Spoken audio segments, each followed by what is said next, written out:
오늘 말씀의 제목은 입다의 서원, 입다의 서원이라는 제목으로 하나님 말씀 보겠습니다. 입다의 이 서원 얘기는요, 여러분 그냥 쉽게 넘어갈 수 있는 부분이 아니고 또한 이 서원 자체만 봐서는 도무지 이해될 수 없는 사건이에요. 그러니까 오늘 입다의 설교, 이 사사기 입다의 사건을 몇 번째 보는 거예요? 오늘이 네 번째입니다. 네 번째 보는 건데, 물론 이제 첫 번째 시간은 사사기를 전반적으로 앞부분을 정리하는 시간이었으니까 입다만을 친다면 세 번째가 맞습니다. 그 설교들을 다 여러분들이 함께 보셔야지만 오늘 설교가 이해가 될 수 있어요. 그러니까 가능하시다면 여러분들이 그 우리 유튜브에 올라와 있는 설교를 좀 들으시면서 복습하시면 좋을 것 같아요. 제가 꼭 강의를 한 듯한, 강요를 한 듯하는 느낌이 있어요. 강의를 강요한 듯한. 자, 지난 시간까지 우리는 이제 입다를 보면서 특별히 지난 시간에는 그가 말씀을 아는 사람이었다라는 얘기했어요. 어떻게? 자, 기억을 해보세요. 암몬왕 앞에서 나가서 싸울 때 말로써 먼저 싸우죠. 그때 무슨 말을 했냐면, 따라서 합시다. 야라시. 야, 기억하세요? 예, 야라시를 반복했다라고 했어요. 이게 뭐냐면, 너희가 우리 땅을 점령했다. 암몬왕이 그러니까 아니다, 우리는 점령하지 않았다, 우리는 점령했다, 이렇게 얘기했단 말이에요. 그런데 앞부분에 이 점령했다와 두 번째 우리는 점령하지 않았다는 같은 단어지만 세 번째 점령했다라는 단어는 무슨 단어라고? 이게 야라시라고요. 야라시. 이게 무슨 말이냐면, 이곳은 하나님이 우리에게 기업으로 주신 땅이다. 할렐루야. 이곳은 우리가 빼앗은 것이 아니고 우리가 하나님의 기업으로 상속받아 차지한 땅이다라고. 지금 가나안 땅에 들어온 지 몇 년이 지났냐면 300년이 지났는데 그럼에도 불구하고 입다는 그 언약을 잊지 않고 있었다. 그 부분이 놀라웠죠. 예, 사사기의 그 사관을, 언약을 입다는 기억하고 있었다. 그리고 지난 설교 끝자락에서 여호와의 영이 임하게 되었는데, 그 직후 오늘 본문 첫 부분에 나오는 거죠. 입다가 무엇을 해요? 서원. 이 서원이 나오는 이 장면까지 보면서 하나님의 영이 임했는데 서원을 덧붙인다? 뭐 그럴 수는 있어요. 그런데 이 순서도 좀 그렇지만 그 서원의 내용이 매우 불편했다라는 얘기까지 했습니다. 그리고 오늘은 입다의 이 서원을 집중해서 보려고 합니다. 그러니까 오늘 여러분들 정신 바짝 차려야 돼요. 언제나 하는 얘기예요, 저는. 자, 이 본문은 사사기에서 가장 논쟁이 많은 본문 가운데 하나입니다. 입다가 자기 딸을 번제로 드렸는가? 실제로 자기 딸을 번제로 바쳤는가? 아니면 죽이지는 않고 평생 여호와께 드린 것인가? 라는 논쟁이 계속해서 있어요. 지금도 있어요. 성경을 읽는 사람이라면, 성경을 우리가 보는 사람이라면 여러분들 이 질문 꼭 해보셔야 되는 거예요. 그냥 지나가면 된다, 안 된다? 그런데 대부분 그냥 지나가요.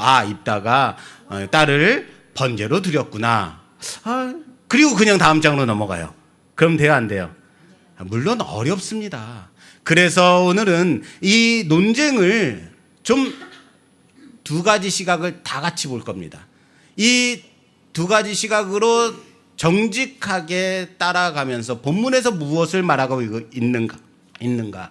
그러나 논쟁 자체를 하는 것이 목적이 아니에요.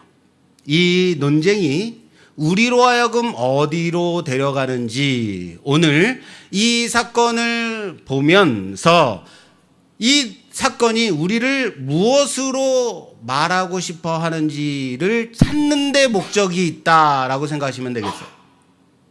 자, 그렇다면 입다는 정말 자신의 딸을 번제로 드렸을까요? 다 드렸다. 안 드렸다. 이래서 논쟁이 있단 말이에요. 자, 먼저 자, 이 본문은요, 이 사건은 번제로 드렸다고 보기에 충분한 근거가 있어요. 아쉽지만. 자, 보십시오. 자, 오늘 본문 말씀 30절에서 31절 봉독해 주세요. 30절에서 31절 말씀. 그가 여호와께 서원하여 이르되 주께서 과연 암몬 자손을 내 손에 넘겨주시면 내가 암몬 자손에게서 평안히 돌아올 때에 누구든지 내 집 문에서 나와서 나를 영접하는 그는 여호와께 돌릴 것이니 내가 그를 번제물로 드리겠나이다 하니라. 아멘. 자, 이 서원이 번제로 드리겠습니다라고 의심할 수 없는 근거가 뭐예요? 입다가 그렇게 말했기 때문이에요. 번제물로 드리겠다고 분명히 말했어요. 번제물. 자, 이 번제물이라는 이 단어는 히브리어로 올라. 기억하기 쉬워요. 하나님께 올려드린다, 올라. 그래서 번제는 올라입니다. 제물을 하나님께 온전히 태워서 올려드리는 제사 방식을 뭐라고 한다고? 올라. 그렇습니다. 그냥 드리겠다가 아니라 번제로 드리겠습니다, 올라 하겠습니다 라고 말한 거예요. 문제는 자기 집에서 나오는 누군가를 번제물로 드리겠다라는 거죠. 그 누군가가 누구인지는 며느리도 몰라요. 자, 아내일 수도 있어요. 그리고 종일 수도 있겠죠. 그리고 자녀일 수도 있습니다. 문에서 제일 먼저 자기를 영접하러 나오는 그를이라고 돼 있어요. 그런데 여러분 생각해 보세요. 우리 집에서요, 제가 집에 딱 들어갈 때 제일 먼저 저를 영접하는 그가 있어요. 맞습니다. 똘입니다. 꼬리를 살랑살랑 치면서 제일 먼저 나와요. 그 다음에 나오는 사람은 없어요. 아무도 없어요. 그냥 강아지가 저를 맞이하고 끝이에요. 꼬리를 막 흔들면서 제일 먼저 반겨 나오죠. 여러분, 그렇다면 강아지를 번제물로 드려야 되는 건가요? 강아지를 번제물로 드리면. 그런데 여러분, 요즘은 그 또리가요, 저를 맞으러 나오지조차 않아요. 이제 좀 나이 좀 먹었다 이건가? 자, 이러면 여러분, 아무것도 드릴 게 없어지는 거예요. 왜? 맞으러 나오는 게 없으니까. 참고로 강아지는 제사에 드릴 수 있다 없다? 없다. 왜? 부정한 짐승입니다. 물론 우리 성경에는 나를 영접하러 나오는 크르이라고 인칭대명사를 사용하고 있어요. 그런데 원어에는요, 그것이라고 돼 있어요. 그것이라고 해석이 가능합니다. 그렇기 때문에 나를 영접하러 나오는 그것을 제가 하나님께 번제로 드리겠습니다라고 해석이 가능해요. 그런데 이런 거예요. 우리 사무실에 이제 직원이, 남자 직원이 있는데, 남자 직원이 아들이 이제 2살이 조금 넘은 직원이 있어요. 이 아들이 하루는 엄마한테 엄마 이모한테 전화 걸어줘. 이모한테 전화 걸어줘. 때를 썼다는 거예요. 그래서 영상통화를 이모한테 걸었어요. 그런데 이모가 무슨 일이 있었나 봐요. 전화를 못 받았어요. 그랬더니 어쩔 수 없이 아빠한테 영상통화를 걸었어요. 아빠한테 영상통화를 딱 걸어서 아빠가 반갑게 아들 하고 딱 받았는데 아들이 딱 그 영상통화에 나오는 아빠를 보더니 엄마 이거 아니야. 이거 아니야. 아빠가 뭐가 됐어요? 이거가 돼버렸어요. 자, 그렇다고 그것을 제가 드리겠습니다라고 한다고 해서 여러분, 외양간에 있던 송아지가 코뚜레를 탁 벗어버리고 주인을 맞으러 꼬리치면서 나온다고 생각이 됩니까? 양이 그렇게 나올까요? 그건 아니죠. 그죠? 사람을 말하는 것은 맞아요. 이 딸을 맞으러 나올 그 사람이 누구인지 모르는 거예요. 어쨌든 자기 자신은 아닌 것이다. 이게 문제라 그랬어요. 하나님이 이것만 들어주시면 옆에 있는 김 집사가 1,000,000원을 하나님께 바칠 겁니다. 하나님 내 병이 낫게 해주신다면 옆에 있는 최 집사가 집을 팔아서 하나님께 바치겠습니다. 이러면 돼요, 안 돼요? 지금 그런 거 하는 거 아니에요? 그런데 누구 마음대로 그렇게 바치냐고요. 그리고 결과가 어떻게 됐습니까? 다들 아시다시피 입다의 딸이 나왔습니다. 자, 그 장면 보죠. 35절에서 36절, 35절에서 36절 말씀 봉독해 주세요. 입다가 이를 보고 자기 옷을 찢으며 이르되 어찌할꼬 내 딸이여 너는 나를 참담하게 하는 자요 너는 나를 괴롭게 하는 자 중에 하나로다. 내가 여호와를 향하여 입을 열었으니 능히 돌이키지 못하리로다 하니 딸이 그에게 이르되 나의 아버지여 아버지께서 여호와를 향하여 입을 여셨으니 아버지의 입에서 낼 말씀대로 내게 행하소서. 이는 여호와께서 아버지를 위하여 아버지의 대적 암몬 자손에게 원수를 갚으셨음이니이다 하니라. 아멘. 자, 입다가 자기 딸이 나와서 자신을 영접하는 걸 보고 자기의 옷을 찢으며 말합니다. 내가 여호와를 향하여 입을 열었으니 능히 돌이키지 못하리로다. 그런데 참 그 아버지의 그 딸인 것 같아요. 딸도 이렇게 말해요. 아버지의 입에서 나온 대로 내게 행하소서. 여러분, 그렇다면 이 딸이 엄청난 믿음의 소유자 아닙니까? 더 대단한 딸 아니에요? 자신을 번제로 바치겠다는데 그대로 행하소서. 여러분, 이렇게 말할 수 있는 사람이 있어요?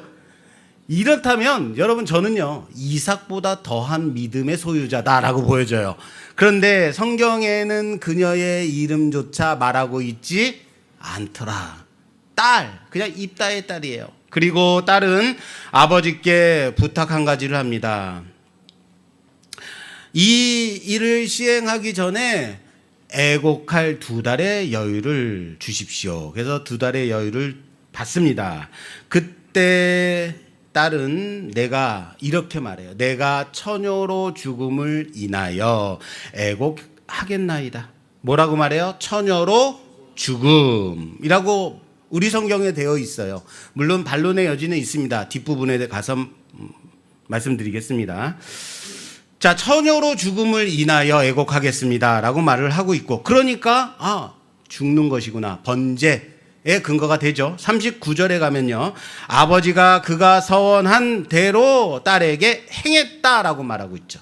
31절에서 번제물로 드리겠습니다라고 서원했고, 39절에 가니 서원을 그대로 행했다라고 말하고 있는 거예요. 이것을 번제물로 읽는 것은 억지가 아니, 그렇게 읽혀질 수밖에 없어요. 본문 자체가 그렇게 말하고 있기 때문이다. 자, 여기에 배경까지 덧붙이게 돼요. 자, 입다가 싸운 암몬 자손들, 암몬 민족은 몰렉과 밀곰을 섬기는 민족이에요. 자, 그들의 신앙의 가장 가증한 모습 중에 하나가 무엇이냐면 자녀를 불 가운데 지나가게 하는 것, 자녀를 불태워 바치는 인신제사. 이것을 하나님이 너무나도 싫어하셨어요. 이스라엘의 사사인 입다가 흡사, 지금 암몬 족속의 그 몰렉 제사를 따라서 하는 것처럼 보인다? 너무 불편한 거죠. 이스라엘의 사사인 입다가 자기의 딸을 번제로 하나님께 드렸다. 자, 그렇다면 이 사건을 우리는 어떻게 이해해야 되는가? 사사가 하나님께 이런 제사를 드릴 수 있는가? 실수가 좀 큰 건가? 그냥 큰 걸로 끝나요? 문제가 심각한 거예요. 아주 심각한 거죠. 그래서 우리는 이 사건을 어떻게 이해해야 되는가를 우리는 오늘 봐야 되는 거예요. 여러분, 성경의 사건을 볼 때에 몇 가지 원칙이 있어요. 첫째는 하나님이 이것에 대해서 무엇라고 말씀하셨는가? 하나님이 뭐라고 말씀하셨는가? 둘째, 성경이 이 사건을, 이것을 무엇이라고 판단하고 있는가? 예를 들면 기드온이 금 에봇을 만들었더니 그것을 이스라엘이 음란히 섬기더라. 이것이 기드온의 집에 올무가 되었다라고 성경이 토를 달아놓죠. 그럼 그것은 악한 거예요? 악하지 않은 거예요? 악한 거죠. 이렇게 판단이 되는 거예요. 자, 셋째, 직접적인 판단이 없을 때가 있어요. 그러면 성경의 맥락을 따라서 해석해야 된다. 이 세 가지 원칙을 따라서 사건을 이해해야 돼요. 자, 이 원칙대로 본다면 이 서원이 인신제사가 아닐 가능성이 있을까 없을까? 몇 가지 의심되는 정황이 있다라는 거예요. 자, 이제는 인신제사가 아닐 수 있다라는 부분을 함께 볼게요. 자, 첫 번째는 뭘 봤어요? 인신제사로 번제물로 바쳤다를 본 거예요. 자, 이번에는 아닐 수 있다. 자, 첫 번째, 하나님은 인신제사에 대해서 뭐라고 말씀하셨을까? 레위기 18장과 신명기 12장에 가서 보면요, 반복적으로 이방 민족이 자녀를 불살라 신들에게 드리는 일을 여호와께서 미워하신다라고 말씀하세요. 여호와께서 기뻐하신다? 미워하신다. 그리고 예레미야서 7장에 가면 더욱더 강력하게 내가 명령하지 않았고 내 마음에 생각하지도 않은 일이다 라고까지 강력하게 말씀하세요. 그것. 하나님은 사람의 생명을 제물로 바치는 것을 기뻐하신다, 기뻐하지 않으신다? 기뻐하지 않으세요. 그런 이를 가증히 여기시는 하나님이에요. 자, 두 번째, 성경은 이 사건에 대해서 직접적으로 판단하고 있지 않습니다. 그래서 더 어려운 거예요. 본문 어디에도 입다가 큰 죄를 범하였다, 입다가 가증한 일을 행하였다, 그것이 그 가정의 올무가 되었다, 이런 판단이 있다 없다? 없다. 하나님이 이것을 기뻐하지 않으셨다도 없어요. 과연 인신제사로 만약에 바쳐졌다면 이렇게 아무 판단을 하지 않아도 되는 건가라는 질문이 나오는 거예요. 그죠? 그런데 이 제사에 대해서, 이렇게 드린 것에 대해서 신약에 보면 입다에 대한 판단의 근거가 딱 중요한 말씀이 나와요. 자, 그 부분이 히브리서입니다. 히브리서 11장. 히브리서 11장 32절 말씀입니다. 제가 봉독하겠습니다. 내가 무슨 말을 더 하리요? 기드온, 바락, 삼손, 입다, 다윗 및 사무엘과 선지자들의 일을 말하려면 내게 시간이 부족하리로다 라고 말하고 있어요. 자, 여기에 입다의 이름이 떡하니 나와요. 누구와 함께? 기드온, 바락, 삼손, 입다, 다윗 및 사무엘과 선지자들. 아니, 지금 이 히브리서 11장 말씀이 무엇을 말하는 장인지 기억하십니까? 믿음장이에요. 믿음의 선진들에 대해서 믿음을 지키다가 생명을 잃고 믿음을 지키다가 찢겨 죽고 순교를 당한 사람들, 믿음을 지켜서 아브라함, 믿음을 지켜서 이삭, 이렇게 나오는 그 장에 누가 있어요 지금요? 입다가 있어요. 그게 놀라운 거죠. 이 이름을 바로 믿음을 설명하기 위한 사람들의 이름들인 거예요. 그 이름들. 물론 여기에 나왔다고 해서 입다가 온전한 사사다라고 말하는 것은 아닙니다. 하지만 만약 입다가 하나님이 가증히 여기시는 미워하시는 인신제사를 정말로 바쳤다면 이 믿음의 사람들 사이에 당당히 그 이름을 올려놓을 수 있을까? 쉽지 않아요. 자, 세 번째. 자, 맥락을 따라서 한번 보자고요. 맥락.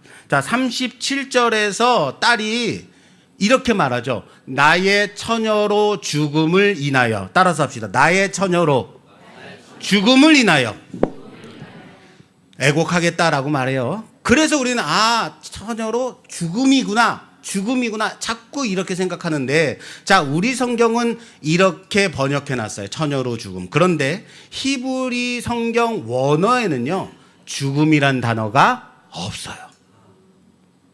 원문은 내 처녀됨을 두고 울겠습니다 라고 해석이 돼요. 처녀됨을 애곡하겠다라는 것.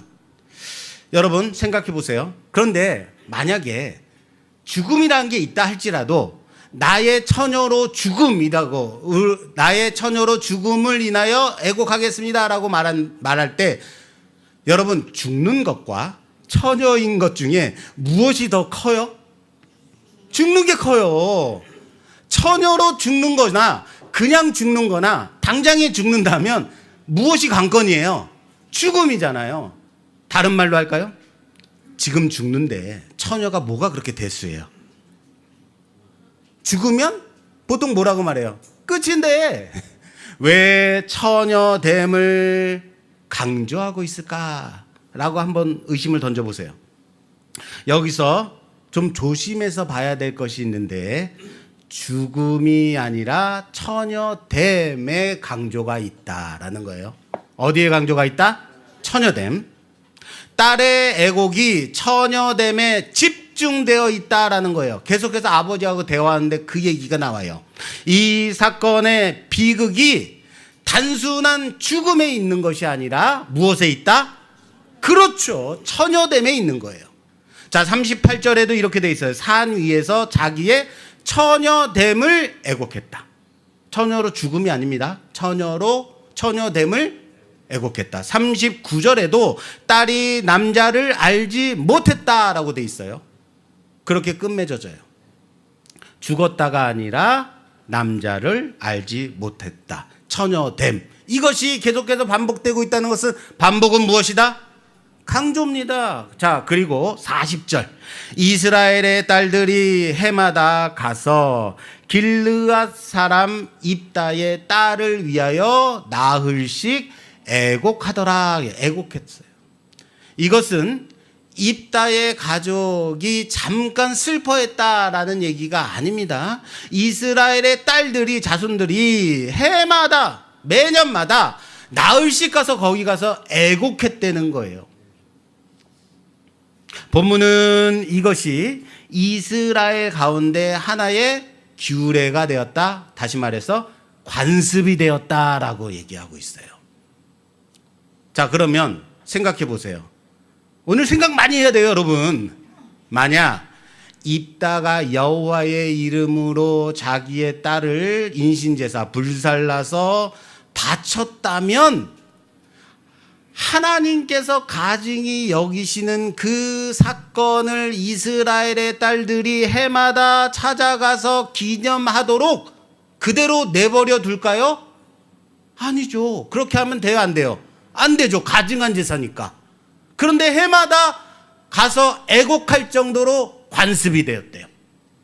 이것이 단 한 번의 애도로 끝난 것이 아니라 해마다 반복해서 나흘 동안 이스라엘 안에서 하나의 관례가 되었다라는 것은 평가가 잘못된 거다, 부정적이에요, 긍정적이에요? 긍정적인 거죠. 물론 이 구절 하나만으로 딸이 죽지 않았다로 단정할 수는 없습니다. 그러나 지금 우리는 한 구절만 보고 있는 게 아니에요. 자, 보세요. 하나님께서 인신제사를 어떻게 하신다고요? 미워하신다, 싫어하신다. 본문이 왜 죽음보다 처녀됨을 반복하고 있는가? 왜 마지막까지 그가 남자를 알지 못했다라고 맺고 있는가? 그리고 이스라엘의 딸들이 왜 해마다 이 일을 기념하고 있는지를 함께 놓고 본다면 충분히 인신제사로 바친 것은 아닐 수 있겠다라는 생각이 들 수 있죠. 자, 이 모든 단서들은 이 사건을 인신제사로만 단정할 수 없게 만드는 근거들이 되는 거예요. 그러나 여러분, 그렇다고 아무 문제 없는 사건은 아름다운 입다의 헌신, 딸의 헌신으로 볼 수 있는 것은 아닙니다. 자, 그러면 질문을 좀 바꿔야 돼요. 여러분들은 지금 계속 머릿속에 뭐가 들어있냐면, 목사님, 그래서요, 결론을 얘기해 주세요.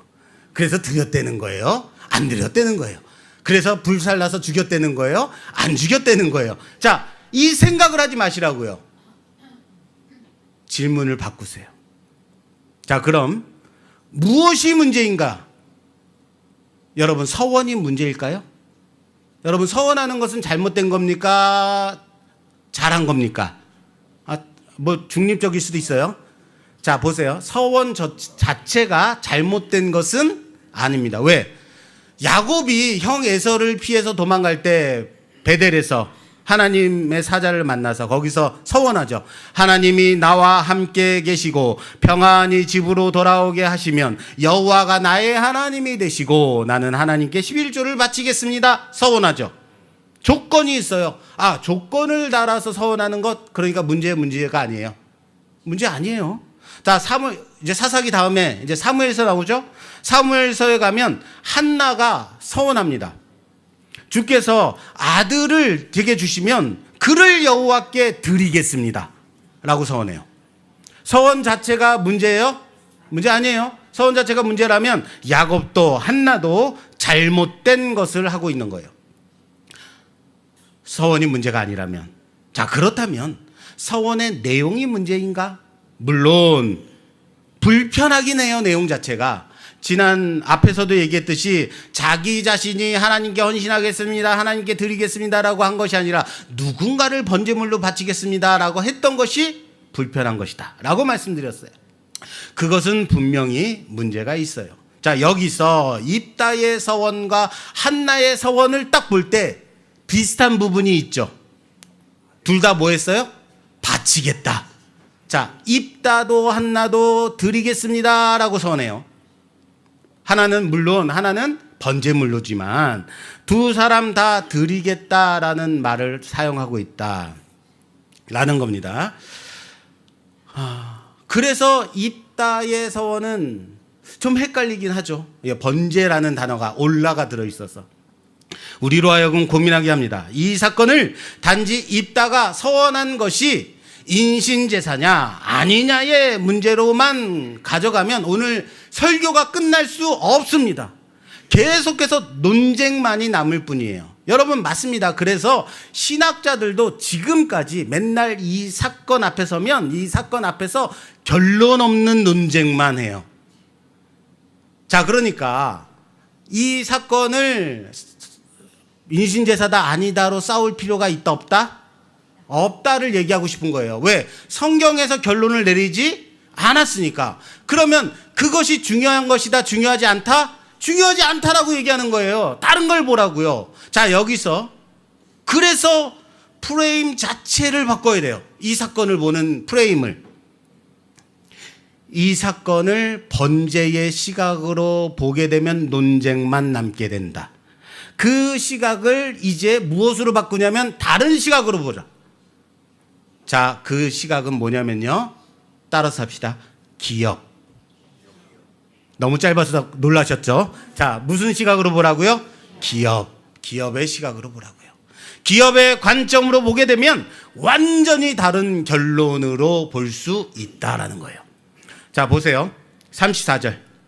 오늘 본문 34절 다시 봉독해 주세요. 입다가 미스바에 있는 자기 집에 이를 때에 보라. 뭐라고요? 보라. 그의 딸이 소고를 잡고 춤추며 나와서 영접하니 이는 그의 무남동녀라. 이렇게 돼 있어요. 자, 34절에 입다가 미스바에 있는 자기 집에 이를 때에 뭐라고요? 보라. 그렇죠. 보라. 이거 제가 좋아하는 단어예요. 보라라고요. 자, 이 보라라는 단어는 이거는 여러분 히브리 말이지만 꼭 기억해 두세요. 구약 성경에서 따라서 합시다. 왜 힌내? 왜 못 따라하세요? 어려우세요? 왜 힌내? 힌내라는 접속사인데 감탄사 같은 접속사예요. 자, 일반적으로 이 왜 힌내 자 봐라라는 뜻이에요. 우리말 성경에서는요, 이 접속사를 잘 번역하지 않아요. 그냥 생략해버려요. 그런데 자 봐라 라고 하는 이 감탄사적 접속사이기 때문에 생략을 해버려요. 그런데 이 사건 안에 이 본문에서는 이것을 생략하지 않고 봐라, 보라라고 돼 있어요. 그대로 번역해 두었단 말이에요. 왜요? 왜겠어요? 중요하니까. 집 집중하라는 얘기예요. 자, 봐라, 딸이다. 아시겠어요? 이 히브리어 접속사는요, 성경이 독자의 시선을 특정한 순간으로 집중시킬 때 쓰이는 표현 방식. 하나님께서 성경을 여러분들에게 말씀해 주시는데, 하나님의 말씀을 주시는데, 자, 집중해! 자, 봐라! 왜 힘내라고 하는 거예요. 아시겠어요? 자, 봐라. 누가 나오는가? 너의 딸이다. 그럼 우리는 어떻게 돼요? 집중하게 되죠. 그런데 그냥 딸이 아니라 무슨 딸이래요? 무남동녀. 이 딸 외에는 아들도 없고 다른 딸도 없는 무남동녀입니다. 여러분, 이게 기가 막힌 거예요. 우리가 그냥 무남동녀니까 딸이 하나구나 생각되죠. 이전의 다른 사사들을 좀 기억해 보세요. 특별히 기드온을 포함해서 이후의 사사들을 생각해 본다면, 기드온은 아들이 몇 명? 70명. 여러분, 70명의 아들이 있으면요, 아들 하나하나의 이름을 기억할 수 있을까요? 쉽지 않아요, 이거. 너 누구였지? 그리고 소사사 야일에게는 아들 30명이 있었대요. 입사는 아들 40에 손자 30이 있었대요. 예. 압돈에게 입산에게는 아들 30, 딸 30이에요. 그리고 압돈에게는 아들 40에 손자 30이 있었대요. 자, 이것은 단순히 가족 수가 많았다, 가족을 소개하는 게 아니라 그들의 집안이 얼마나 번성하고 확장되었는지를 보여주는 단면이죠. 게다가 자녀가 이렇게 많으려면 어떻게 해야 돼요? 뭐가 더 있어야 돼요? 그렇죠. 아내가 많아야 돼요. 한 사람에게서 70명을 낳을 수는 없죠. 맞아요. 그런데 입다 생각해 보세요. 무남동녀래요. 잡류들이 몰려들었던 큰 용사 입다예요. 그렇게 생각한다면 함부로 막 살았을 것 같은데 그에게는 뭐가 있어요? 순정이 있더라. 그 거친 사내에게서, 그 거칠어 보이는 입다에게서 보이는 것이 단지 누구다? 무남동녀뿐이다 라고 한다면, 여러분, 아마도 아내 또한 하나밖에 없지 않았을까라는 추정이에요. 이건요, 성경에 나와 있지 않습니다. 그리고 자녀도 이 딸 외에는 없어요. 이것도 좀 의외죠. 입다의 그 금지옥엽 같은 무남동녀가 아버지의 승리를 축하하며 소고를 잡고 춤추며 나옵니다. 하필 너란 말이냐. 눈물 없이는 볼 수 없는 드라마. 정말 비극적인 결과가 나오죠. 이제 드라마에서 깨세요. 이것을 번제로 드렸느냐 아니냐로 보면 된다, 안 된다? 안 돼요. 성경에서 그것을 강조하고 있지 않으니까. 무슨 시각으로 보라고요? 기업의 시각으로 보면 결론이 딱 나와요. 결론이 딱 보입니다. 뭐예요? 결론이 나올 줄 알았는데. 따라서 합시다. 입다의 기업이 끊겨졌다. 아시겠어요?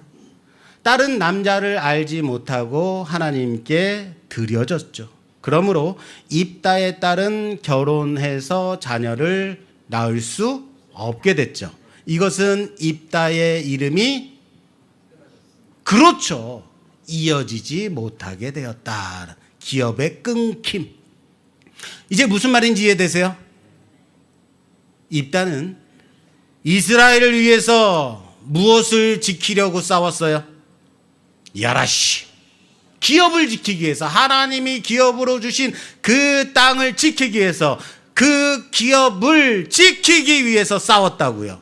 그래서 그 기업을 지켜냈습니다. 야라시 했습니다. 그런데 봐라, 너의 무남동녀 딸이다. 입다의 딸이 입다를 맞으러 나오는 순간 어떻게 됐어요? 입다의 기업이 끊겨지게 되었다. 이스라엘의 기업을 야라시하게 했지만 자기 집의 기업은 끊겨진 것입니다. 이스라엘로 하여금 기업을 차지하게 했을지 모르지만 자신은 그 기업에서 끊기게 된 것입니다. 이 시각이 바로 사사기를 어떤 시각으로 봐야 할지를 다시 고민하게 하는 부분이에요. 사사기가 무엇을 말하냐? 여러분, 사사기는 무엇을 말하고 있어요? 이스라엘에게 왕이 없으므로 사람들이 자기 소견에 옳은 대로 행하더라. 가장 중요한 시각이에요. 그리고 두 번째가 있습니다. 사사기는 처음부터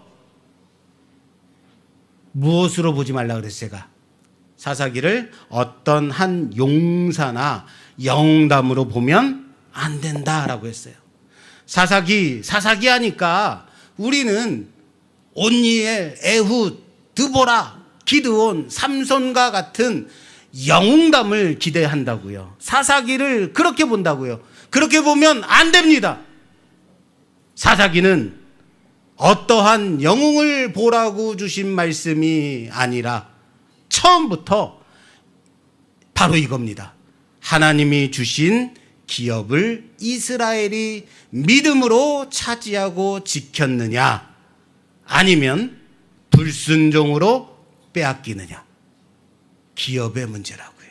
처음부터 여호와 하나님께 묻습니다. 처음 장면이 그거였잖아요. 여호와 하나님이 우리가 누가 먼저 올라가서 저들과 싸우리까? 유다가 올라가라. 그래서 유다가 올라가서 차지해요. 야라시하죠. 하나님은 누가 올라가서 차지하라라고 말씀을 해주셨어요. 유다가 어떻게 기업을 차지하였는가를 보여주면서 시작이 되는 거예요.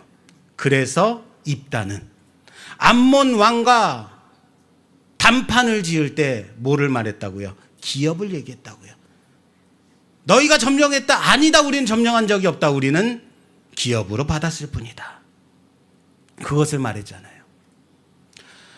자, 이제 입다의 이야기가 끝나게 되면 사사기는 태에서부터 하나님께 드려진 한 사람 이야기가 나옵니다. 누구예요? 삼손.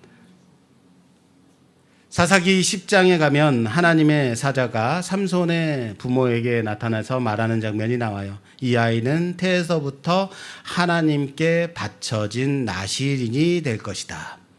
드려진 사람이에요. 삼손은 날 때부터 구별된 사람이었습니다. 그런데 삼손은 어떻게 살았어요?